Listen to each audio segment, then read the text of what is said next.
Movie start होती है। Movie के स्टार्ट में हमें एक आदमी सपाला को दिखाया जाता है। यहाँ पर एरा हमें 1900 का दिखाया गया है। उस जमाने में स्लेड्स पर सफर करना बहुत ही नॉर्मल था। चीजों को एक जगह से दूसरी जगह पर ले जाने के लिए स्लेड्स राइड का यूज किया जाता था और इस राइड के लिए खास किस्म के डॉग्स को यूज किया जाता था। सपाला भी एक स्लेड राइडर था और उसके पास बहुत ही अच्छी किस्म की नस्ल के डॉग्स थे जो कि उसके सफर और उसके काम को बहुत ही ज्यादा इजी बनाते थे। एक दिन सपाला के पास एक नए पपी की बर्थ होती है। ये साइबेरियन हस्क का पपी था और ये डॉग काफी ज्यादा कमजोर होते हैं। सपाला का ये ख्याल था कि ये डॉग उसके किसी भी काम का नहीं है क्योंकि ये इस डॉग को बाकी डॉग्स के साथ स्लेड राइड पर लेकर नहीं जा सकता था। इसीलिए सपाला चाहता था कि वो इस डॉग को किसी और को दे दे, मगर सपाला की वाइफ ऐसा बिल्कुल भी नहीं चाहती थी क्योंकि वो सभी डॉग्स को अपने बच्चों की तरह रखती थी। सपाला की वाइफ इस डॉग का नाम टोगो रखती है और कहती है कि टोगो मुझे अपने बच्चों की तरह प्यारा है। ये सभी डॉग्स मेरे दिल के बहुत ज्यादा करीब हैं और मैं इनमें से किसी को भी अपने से दूर नहीं करना चाहती। हमें टोगो को एक मौका देना चाहिए। वैसे भी अभी ये बहुत छोटा है, हमें इतनी जल्दी इसके बारे में कोई भी कंक्लूजन नहीं निकालना चाहिए। अब सपाला ऐसा चाहता तो नहीं था मगर फिर भी वो अपनी वाइफ की बात को मानता है। अब जैसे जैसे वक्त गुजर रहा था टोगो बड़ा हो रहा था,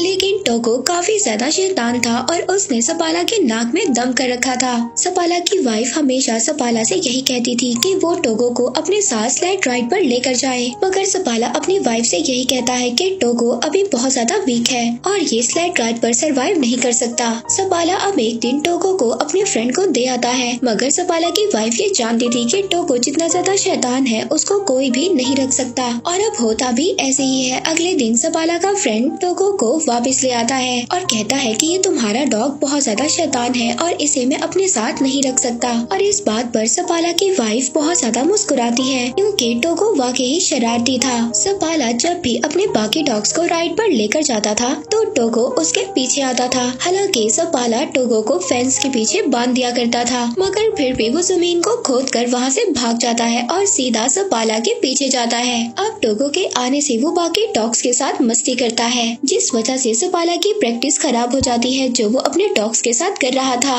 एक दिन वो पानी में भी गिर जाता है। सपाला उसकी शरारतों से तंग आ गया था, इसलिए अब वो टोगो को रूम में बंद कर देता है, मगर टोगो वहाँ से भी किसी तरह से बाहर निकल आता है। अब एक दिन सपाला अपनी एक फीमेल फ्रेंड को कन्विंस करता है कि वो टोगो को अपने पास रख ले। सपाला की फ्रेंड बहुत ज्यादा स्ट्रिक्ट थी, वो ये कहती है कि टोगो को रूम में ही रहना होगा। खैर सपाला को इस बात से अब कोई भी मसला नहीं था। वो अपनी फ्रेंड के पास टोगो को छोड़कर वहाँ से चला जाता है, मगर उनके जाने के थोड़ी ही देर बाद टोगो वहाँ पर विंडो का शीशा तोड़ता है और बाहर आ जाता है और सीधा दोबारा से सपाला के पास आ जाता है। सपाला टोगो को देखकर बहुत ज्यादा परेशान हो जाता है। वो नोटिस करता है कि टोगो के हाथ भी जख्मी हो चुके हैं और उनसे खून निकल रहा है, इसीलिए अब वो टोगो को घर तक ले जाने के लिए स्लेड पर बिठाता है, मगर टोगो स्लेड पर नहीं बैठना चाहता था। वो बाकी डॉग्स के साथ भागना चाहता था। अब इतनी ज्यादा कोशिश करने के बाद भी जब टोगो स्लेड पर नहीं बैठता तो सपाला उसको बाकी डॉग्स के साथ बांध देता है। अब कुछ दूर जाने के बाद सपाला ये नोटिस करता है कि टोगो काफी ज्यादा एनर्जेटिक है और वो बाकी डॉग्स के निस्बत बहुत ज्यादा स्पीड से भागता है और अब इसीलिए सपाला टोगो को सबसे आगे बांध देता है। टोगो अपनी स्पीड से बहुत ही जल्दी सबको घर पहुंचा देता है। सपाला टोगो को देखकर बहुत ज्यादा खुश होता है और हैरान भी। वो आकर अपनी वाइफ को बताता है कि टोगो कितना स्पीड में भागा। वो अपनी वाइफ को ये भी बताता है कि ये एक लीड डॉग है। वो टोगो को देखकर बहुत ज्यादा खुश हो रहा था।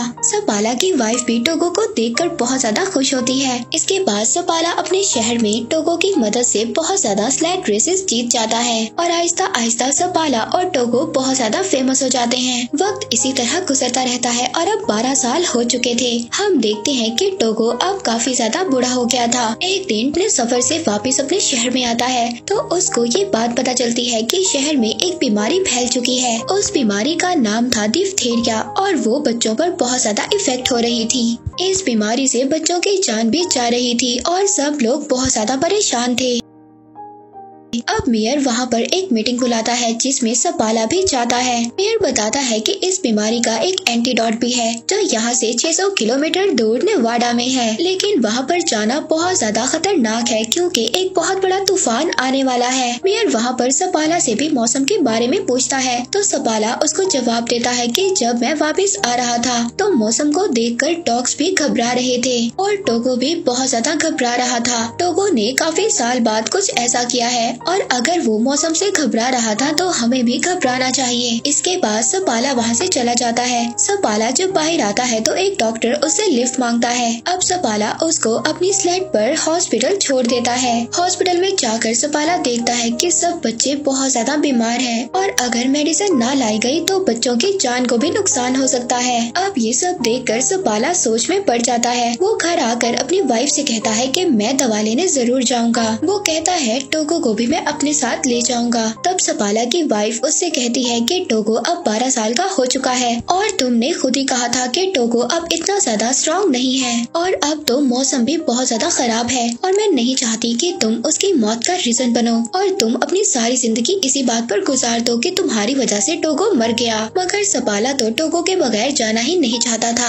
वो अगली सुबह टोगो को लेकर अपनी वाइफ को गुड बाय बोलकर चला जाता है। अब जैसे जैसे सपाला और उसके डॉग्स आगे बढ़ रहे थे तूफान भी आगे बढ़ रहा था और हवा इतनी ज्यादा तेज थी सपाला को कुछ भी नजर नहीं आ रहा था। टोगो सबसे आगे था और सपाला अपने डॉग्स को आगे बढ़ने के लिए बोल रहा होता है क्योंकि इन्हें नेवाडा से मेडिसिन लेकर बहुत जल्दी वापस आना था। सपाला अपने डॉग्स के साथ बहुत ही गहरी ढलवान पर होता है। तभी टोगो वहाँ पर रुक जाता है लेकिन सपाला को कुछ भी समझ नहीं आ रहा था। सपाला जब आगे देखता है तो एक बहुत ही बड़ी खाई होती है। टोगो ने इस भयानक तूफान में भी उस गहरी खाई को देख लिया था और इसीलिए वो रुक गया था जिसकी वजह से सपाला और उसके बाकी डॉग्स की जान बच गई थी। तभी सपाला देखता है कि टोगो के पाँव में बहुत गहरी चोट लगी थी और उससे खून भी आ रहा था। अब पूरा दिन सफर करने के बाद सपाला और उसके बाकी डॉग्स एक आउटपोस्ट पर पहुंचते हैं। उस आउटपोस्ट पर एक लेडी डॉक्टर होती है। वो सपाला को बताती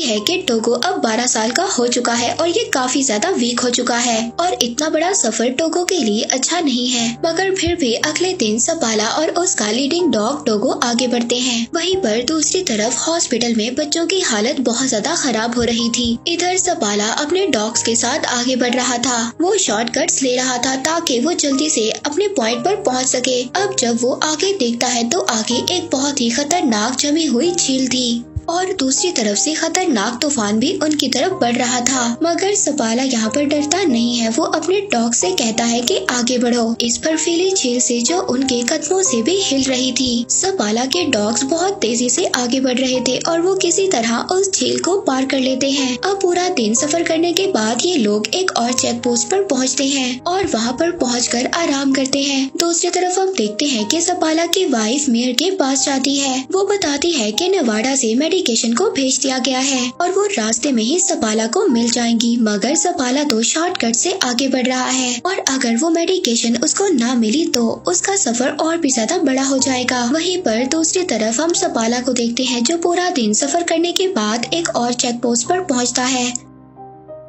टोगो की हालत बहुत ज्यादा खराब हो गई थी। टोगो फिर भी आगे बढ़ना चाहता है। वो रुकना नहीं चाहता, वो लीड करना चाहता है और अब ऐसा ही होता है। सपाला अपने शॉर्टकट से जा रहा था और अगर उसको वो आदमी ना मिला जो नेवाडा से मेडिकेशन ला रहा था तो सपाला के लिए उसका सफर और भी ज्यादा मुश्किल हो जाएगा। अब सपाला यहाँ पर बहुत ज्यादा थक गया था। उसकी आंखें बंद हो रही थी मगर उसके डॉग्स बिजली की तरह आगे बढ़ रहे थे। हम देखते हैं एक आदमी है जो नेवाडा से आया था। उसके पास ही दवा थी।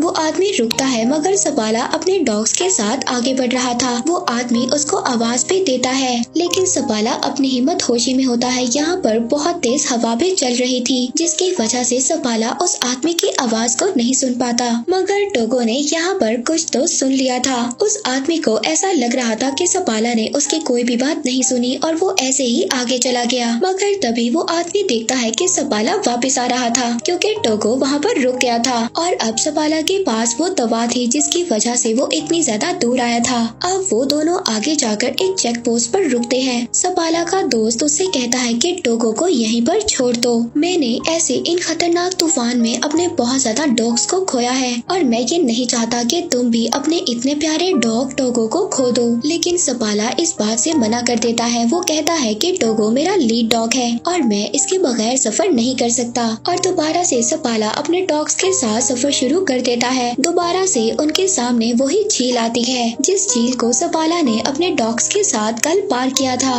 और अब वो झील हिल रही थी। मगर ये लोग अगर इस झील पर से ना गए तो इनका सफर एक और दिन बढ़ जाएगा। सपाला अब ये फैसला करता है कि वो इसी रास्ते से आगे बढ़ेंगे। वो अपने डॉग टोगो को कहता है कि आगे बढ़ो। उसके सारे डॉग्स बहुत ही तेजी से उस झील को पार करने लगते हैं और अब उस झील में से पानी निकलना भी स्टार्ट हो जाता है। अगर ये लोग इसी झील में डूब गए तो सबके सब मर जाएंगे। मगर यहाँ पर टोगो और बाकी डॉग्स के स्पीड की वजह से वो लोग किसी न किसी तरह किनारे पर पहुँच जाते हैं। मगर जिस टुकड़े से ये डॉग्स आगे बढ़ने वाले थे तभी वो टुकड़ा हिलता है और किनारे से अलग हो जाता है। अब सपाला टोगो को उठाकर उस किनारे पर फेंक देता है और कहता है कि इस बर्फ के टुकड़े को खींचो। टोगो यहाँ पर बहुत ज्यादा जख्मी था मगर वो जख्मी होने के बावजूद भी अपना पूरा जोर लगाता है और सभी को किनारे पर ले आता है। अब ये लोग सबके सब उस जमी हुई झील से बाहर आ जाते हैं जहाँ पर ये सब लोग फंस गए थे। अब सपाला अपने डॉग्स को किसी न किसी तरह बचाकर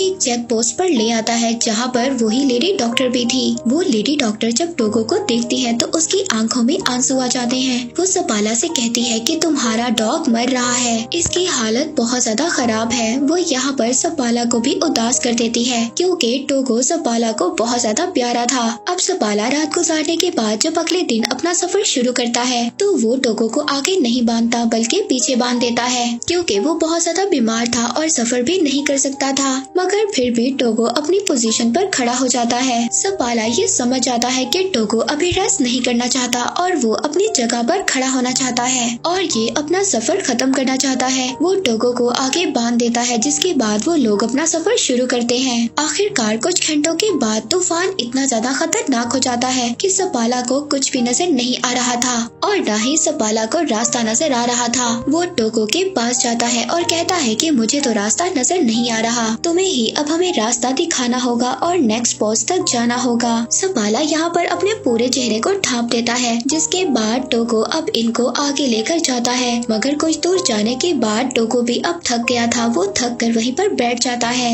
अब सपाला उठकर टोगो के पास जाता है। वो टोगो से कहता है कि तुम्हें उठना होगा और हमें ये मेडिसिन लेकर जाना होगा और अगर हम आगे अपनी मंजिल तक ना बढ़े तो हम यहीं पर मारे जाएंगे। मगर टोगो उसकी बात का कोई भी रिस्पॉन्स नहीं कर रहा था।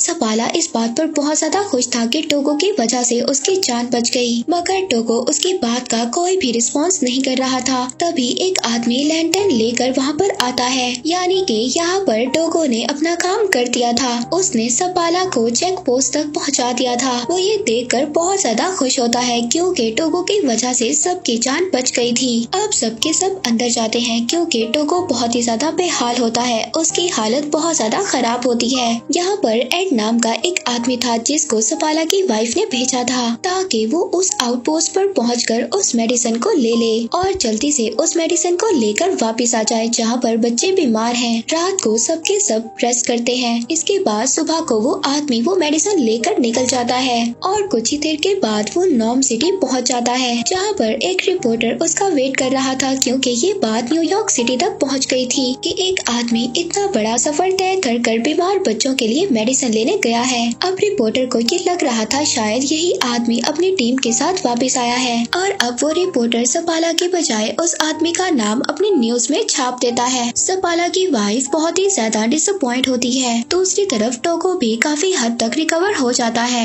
अब सपाला अपने डॉग्स के साथ नॉर्म सिटी पहुंच जाता है। वहाँ पर सपाला और टोगो को थैंक्स बोलने के लिए बहुत सारे लोग आते हैं। यहाँ पर वो बच्चे भी आते हैं जो सपाला की वजह से ठीक हो गए थे। वहीं पर एक बच्ची भी आती आती है वो टोगो को देखती है और पूछती है कि क्या ये मरने वाला है। तो सपाला इसकी ये बात सुनकर अपने घर से बाहर चला जाता है। तब उसकी वाइफ उसके पीछे जाती है। वो अपनी वाइफ से कहता है कि टोगो की आज जो भी हालत है वो मेरी वजह से है। टोगो 12 साल का था और उसे मुझे अपने साथ लेकर नहीं जाना चाहिए था। लेकिन उसकी वाइफ उससे कहती है कि क्या टोगो के अलावा कोई और भी था जो ये काम कर पाता। सपाला यहाँ पर खामोश हो जाता है क्योंकि वो ये जानता था कि टोगो के अलावा कोई भी ये काम ना कर पाता। अब इसके बाद हम देखते हैं कि अगली सुबह सपाला दोबारा से अपने डॉग्स के साथ प्रैक्टिस पर जा रहा था। अब टोगो जब ये देखता है तो वो भी बाकी डॉग्स के साथ बाहर जाना चाहता था। वो घर में नहीं रुकना चाहता था। अब सपाला इस बात को समझ आता है कि वो स्लाइड्स को नहीं खींचना चाहता था बल्कि वो तो सपाला के साथ टाइम गुजारना चाहता था।